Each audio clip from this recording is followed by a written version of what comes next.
Bonjour à tous.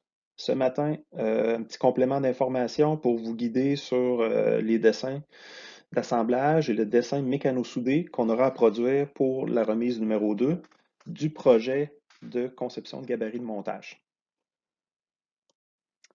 OK, donc commençons avec le dessin d'assemblage. Donc, premièrement, les choses qu'on a besoin sur notre dessin d'assemblage. Il faudra, premièrement, s'assurer d'avoir les bonnes vues. Donc, habituellement, on va avoir une vue de face qui va nous donner le plus d'informations, je dirais, là, en une seule vue. Donc, nous, on va l'orienter probablement de cette façon-là pour notre montage.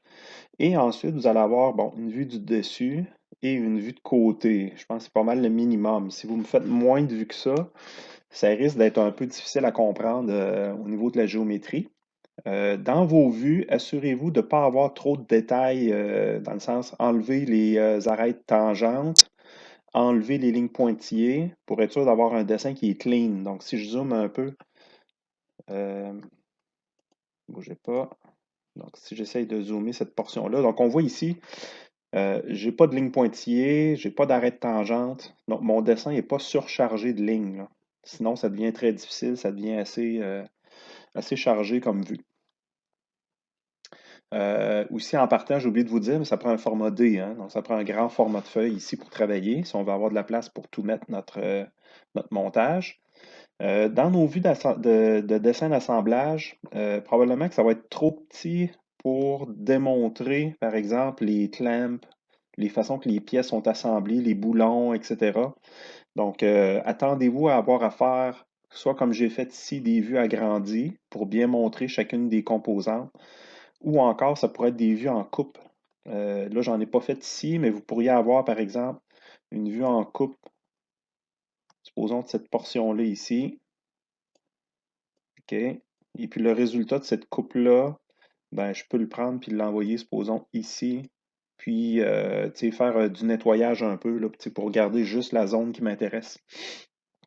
Donc, c'est important de bien identifier nos coupes et de respecter là, les normes de dessin là-dessus, pour les hachures et ces choses-là.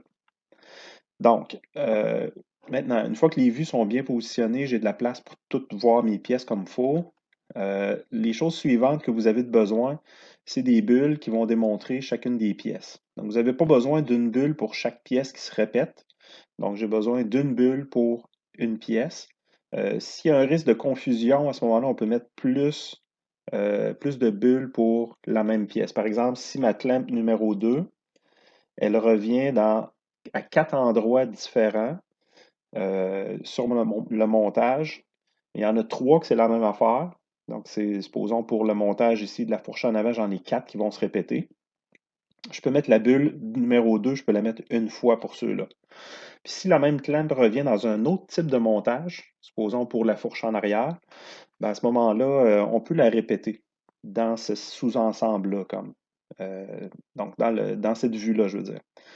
Euh, mais normalement, on essaie de ne pas répéter les bulles, ok, le moins possible. Ensuite, la liste de nomenclature. Je m'attends à ce que vous preniez la liste de nomenclature standard qu'on a au département, qui est normalement, c'est ça qui est actif sur vos templates standards. Donc, j'ai besoin des quantités de pièces, des numéros, des quantités, de la description des pièces. Le matériau, quand c'est des pièces usinées, avec le dessin d'atelier qui va être en référence. Nous, on ne fait pas de dessin de détail, hein. Donc, à ce moment-là, s'il n'y a pas de dessin de détail, dans la liste, vous pouvez m'écrire, par exemple, détail 1, détail 2, détail 3, etc. Mais on les dessine pas. OK, donc, mais ça me prend quand même les numéros. Ensuite, pour les équipements qui sont achetés chez Carlane ou chez McMaster, donc ça me prend le nom de la compagnie et le numéro du catalogue pour pouvoir retrouver les pièces. Ensuite, j'ai besoin des dimensions sur mon dessin, donc ça me prend des cotes hors tout. Donc, pour donner c'est quoi la grandeur de la pièce, la longueur totale, largeur totale, hauteur totale. Euh, Ça va me prendre au besoin. Donc là, ici, je ne pense pas qu'on en ait de besoin dans notre projet, mais ça pourrait arriver dans certains autres projets qu'on ait des codes d'assemblage. Comme par exemple, je pourrais exiger d'avoir une certaine hauteur d'ajustement des clamps pour que quand le monteur va arriver pour faire l'assemblage, qu'il puisse pré-assembler comme les clamps. OK, ça pourrait être un exemple, mais moi, je ne vous demande pas de le faire pour ce projet-là. On pourrait aussi avoir les courses. Les courses, c'est quoi? Ben, ce serait par exemple pour ma clampe ici, ce serait la clampe fermée, puis la clampe ouverte, par exemple. Supposons si quand elle est ouverte, elle remonte jusque-là. Bon, ben ça serait de démontrer la course. Fait que là, on pourrait mettre, par exemple, le dégagement que ça fait au niveau des pièces. Mais là, pour notre projet, je ne demande pas de faire ça. Dernière chose qu'on a de besoin pour notre dessin d'assemblage, c'est la cartouche. Donc, je vais vous demander de remplir comme il faut les informations ici. Ça, c'est un vieux cartouche que vous voyez, mais il y en a dans vos dessins, vous avez le nouveau cartouche là, avec le nouveau logo du cégep, etc. Donc, prenez le temps de bien remplir ça. Et n'oubliez pas, dans un dessin d'assemblage principal comme ça, on n'a pas le bloc-titre. OK? On n'a pas besoin d'inscrire d'autres informations. Tout ce qui est nécessaire est dans le cartouche. Maintenant, deuxième chose que je veux vous parler, c'est le dessin de sous-ensemble soudé. OK? Donc, je pense que c'est là qu'il y avait le plus de questions. Donc, qu'est-ce qu'on va retrouver dans le dessin de sous-ensemble soudé?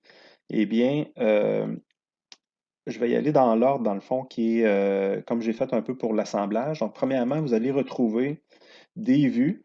Donc, mes trois vues, plan, élévation, profil. Chacune de ces vues-là doit bien représenter toutes les composantes qu'il y a à souder sur le montage. Donc, ici, c'est un dessin de soudage et un dessin d'usinage en même temps. C'est le dessin mécano-soudé. Donc, on fait les deux en même temps. Moi, je vous avais proposé que si jamais c'est trop chargé, de le faire en deux étapes, mais je pense que ce serait plus compliqué de le faire comme ça. Donc, la meilleure solution, probablement, ce serait de le faire tout dans le même dessin. Ça va amener moins d'erreurs, je trouve. Donc, je vais vous donner les explications comme si on faisait tout sur le même dessin. Si jamais vous voulez vraiment le séparer, on pourra se parler là, pour savoir c'est quoi exactement, si vous avez des questions là-dessus, là, mais d'habitude, c'est assez bien. Dans le sens que quand on sépare le dessin mécano-soudé, on se trouve à avoir un assemblage soudé, qui est comme un dessin d'assemblage, mais avec des symboles de soudage en plus. Et on va avoir un dessin d'usinage, que lui, c'est comme un dessin de détail, là. Donc, ce n'est pas un dessin d'assemblage, c'est vraiment un dessin de détail, où on va avoir toutes les mesures pour usiner, mais il n'y aura pas de bulle, il n'y aura pas de liste de matériel, c'est vraiment un dessin de détail. OK. Donc, moi, l'exemple que j'ai ici, c'est un dessin mécano-soudé, donc tout est ensemble sur le même dessin. Alors, qu'est-ce qu'on va retrouver? Bon, comme je vous disais, on va retrouver les vues, plan élévation profil, normalement, pour bien voir les composantes. Si vous avez besoin d'une vue du côté gauche, on peut la mettre aussi. Dans notre exemple ici, on n'a pas besoin de vue d'en dessous, là, je ne pense pas. Ensuite, ce qu'on va retrouver, vous allez retrouver toutes les bulles nécessaires pour identifier les pièces. Comme là, par exemple, sur mon gabarit, la pièce numéro 10, elle revient deux fois dans l'assemblage. Donc ici, je n'aurai pas besoin de mettre une deuxième bulle, normalement. OK? Donc, on ne se fiera pas à cet exemple-là. Même la bulle 11, si je l'ai deux fois, ici, ça serait suffisant. Donc, une fois la bulle, ce serait assez. Ensuite de ça, ça va me prendre une liste de matériel, exactement comme dans l'assemblage, sauf que cette fois-là, c'est des bouts de fer, c'est des bouts de tubes, c'est des bouts de plaques, etc. Donc, tout ce qu'il y a là-dedans, quand c'est des bouts de plaques standards, s'il n'y a pas besoin de dessin de détail spécial, donc si c'est juste un bout de tube droit, je pourrais mettre, par exemple, comme ces trois tubes-là, où les tubes sont c'est juste des tubes coupés en longueur. Donc, je mets juste la longueur. Je n'ai pas besoin de mettre de dessin de détail nécessairement qui va avec ça. Les matériaux, ben, les tubes, là, le standard, c'est du 350W. La plaque, on peut y aller avec du 250W ou du A36 ou bon, peu importe l'acier, ça ne me dérange pas, là. À vous de choisir le grade que vous voulez. Ensuite, au niveau des tubes puis des plaques qui ont besoin d'un dessin de détail. Donc là, normalement, je devrais voir des numéros de dessin qui vont se rajouter dans votre liste. Donc, si vous avez commencé à rajouter des dessins de détail dans l'assemblage, il ne faut pas oublier de continuer à la suite. Donc, si je t'ai rendu au détail 5, ben là, ici, je continuerai à 6, 7, etc. Donc, qu'est-ce que je vais détailler ici? C'est des tubes qui ont des coupes un peu spéciales, donc des coupes à 45 aux extrémités, par exemple. Je pourrais avoir aussi des tubes qui sont déjà préparés d'avance avec plein de trous. Donc, je fais percer des trous d'avance, puis je viens les assembler. Donc, ça me prend des dessins de détail. Même chose pour les plaques coupées au laser. Donc, ici, là, dans cette zone-là, je viendrais rajouter des plaques coupées au laser. Ça prendrait des dessins de détail pour identifier les dimensions de chacune des plaques. Ensuite, vous allez avoir peut-être des composantes achetées. Je ne sais pas moi, des écrous qui sont soudés, des choses comme ça. À ce moment-là, il faut mettre le fournisseur et le numéro de catalogue pour retrouver la pièce. Ensuite, qu'est-ce qu'on va retrouver sur notre dessin mécano-soudé? Ben, on va retrouver les symboles de soudage. Donc là, les symboles de soudage, ça va être important de réviser vos symboles. Vous savez que sur le dossier de partage PBDAR 02, vous avez dans dessin de détail et d'ensemble, pardon, je vais essayer de le retrouver rapidement. OK, il est ici.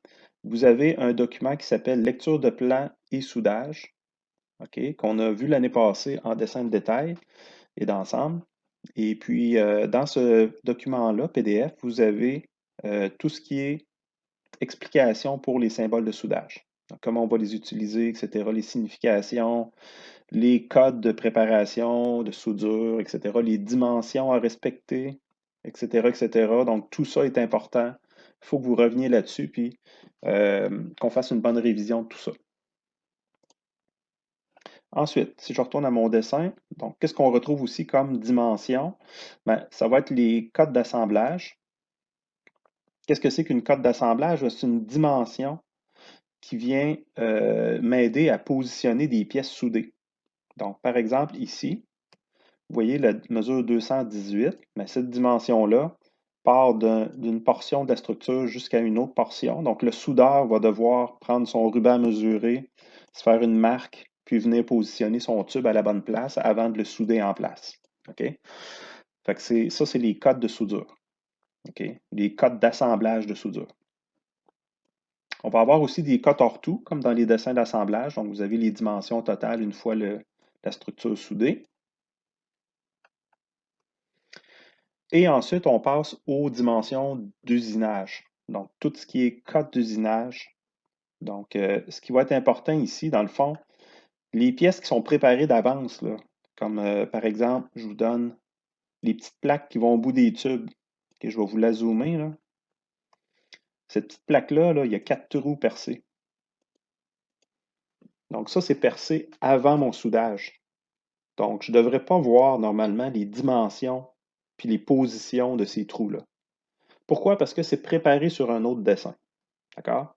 Donc, si je me retourne sur ma liste de matériel, cette pièce-là, normalement, je devrais la retrouver dans ma liste de pièces ici qui est à préparer et elle va avoir un dessin de détail. Puis sur ce dessin-là, c'est là que je retrouverai la position des trous puis les dimensions. OK? Donc, tout ce qui est préparé d'avance, avant d'être soudé, je ne dois pas voir les dimensions d'usinage de ces pièces-là. D'accord? Ça, c'est le gros point important qu'il faut retenir. Maintenant, les choses qui sont usinées après le soudage, parce que là, j'ai besoin de certains trous qui vont être très précis, comme par exemple le trou des goupilles ici. Je sais que ce trou-là, je vais venir l'usiner après le soudage. Pourquoi? Parce que c'est un trou très important, il faut qu'il soit vraiment précis. Donc, ce que je vais faire, c'est que je vais lui donner des positions en XY. Ces positions-là vont être données nécessairement par rapport à des références. Okay, donc, ma référence B puis ma référence A. Pour l'instant, vous n'avez pas besoin d'inscrire les références. Ce n'est pas dans la remise numéro 2. C'est dans la remise numéro 3 qu'on va rajouter ces affaires-là. Mais il faut quand même y penser d'avance. Donc, quelles vont être les positions de référence pour toutes les dimensions de ma pièce qui est soudée? Bien, normalement, vous allez avoir la base en dessous de la base, donc la surface en dessous des tubes de base. Puis vous allez vous choisir un côté en particulier. Donc, moi, j'avais choisi ce côté-là. Fait que le machiniste, qu'est-ce qu'il va faire? Bien, il va installer le gabarit sur sa table de fraiseuse. Il va venir s'accoter de ce côté-là, où il va faire son zéro machine à partir de ce côté-là. Puis, il va avoir sa surface. Lui, il va probablement se mettre des blocs en dessous pour s'assurer que tout ça va être égal, que ça ne viendra pas basculer comme. Et puis, dans l'autre direction, il va aussi venir faire son zéro de ce côté-là. OK? Donc là, ici, je l'avais mis, ouais, ma référence C va être ici. Fait que voyez-vous, ça va être comme les points de référence de mon montage. Puis ensuite de ça, ce qui serait logique, ce serait que toutes mes dimensions d'usinage partent de ces références-là le plus possible. Fait que c'est ça que j'ai fait ici. Voyez-vous, j'ai mon 141 pour positionner mon trou de ce côté-là. Il va partir de la base. Même affaire pour toutes les autres dimensions précises. OK? Fait que là, vous avez d'autres composantes ici là, que moi, je n'ai pas montré dans mon exemple. Il faudra que toutes les parties précises qui sont usinées, il faudra que j'aie des cotes précises qui partent des références. Je donne un autre exemple ici. Ce n'est pas du perçage, ça va être de l'usinage qu'on a à faire de ce côté-là. Voyez-vous, ici, j'ai une surface usinée pour le côté de mon bloc. Si je n'ai m'appuyer de ce côté-là, à ce moment-là, ça me prend une surface qui est usinée et j'ai une mesure qui va partir de ma référence. OK, donc, j'ai mis des petits crochets de fini de surface ici. Ce serait une bonne habitude à prendre parce que ça vient clarifier au machiniste qu'est-ce qui est usiné et qu'est-ce qui n'est pas machiné. Donc, puis même éventuellement, ça pourrait être une tolérance de position qu'il y a ici. Il pourrait y avoir des tolérances plus ou moins, parce que là, ça, c'est une mesure précise qui est usinée.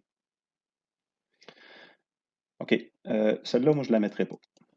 Si ce n'est pas usiné en place, on n'aura pas de besoin. Donc, faites attention, là, ça ne veut pas dire que cet exemple-là, c'est toutes ces mesures-là qu'il faut faire. Là. Okay, donc, fiez-vous pas à ça à 100%. Là.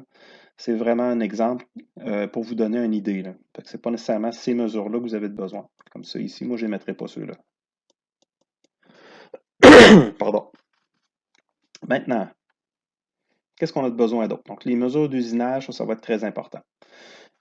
Pour la remise numéro 2, ça s'arrête pas mal là. On n'aura pas besoin de faire d'autre chose de plus. Donc, symbole de soudage, code d'assemblage, code hors tout, code d'usinage. Ça finit pas mal là. OK. Les tolérances, ça fait partie de la remise numéro 3. Les tolérances géométriques numéro 3 et les références aussi, c'est les références A, B et C là, pour les surfaces de référence. Ça aussi, ça fait partie de la remise numéro 3. Donc ça, pour l'instant, on n'a pas à toucher à ça. Les blocs titres, ça c'est important, il faut le mettre. Donc c'est quoi le bloc titre? Dans notre dessin mécano-soudé, ça vient indiquer c'est quoi le numéro de pièce dans l'assemblage principal. Comme le bâti, c'est vraiment la pièce la plus complexe, normalement, ça devrait être la pièce numéro 1. On va identifier c'est quoi son nom, donc le châssis soudé, base soudée, peu importe, son matériau, sa quantité. L'échelle, on n'a pas de besoin. Okay, ça a changé depuis l'année passée. Donc, on va donner ici à la place la référence. Donc, vous autres, ça va être l'assemblage numéro 1 qu'on va retrouver ici. Donc, j'espère que ça répond pas mal à vos questions. Ça fait le tour pas mal de ce qu'on va retrouver sur nos dessins. Donc, fiez-vous à ces exemples-là que je vous ai donnés. Vous les avez sur le partage dans projet 1, dans exemple, bougez pas, je vais vous le retrouver exactement. Là.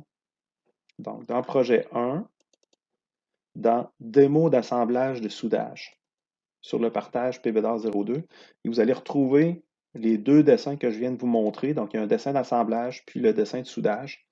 Je pense que ça détaille pas mal bien qu'est-ce qui doit être fait sur ces deux dessins-là. Fait que je vous remercie.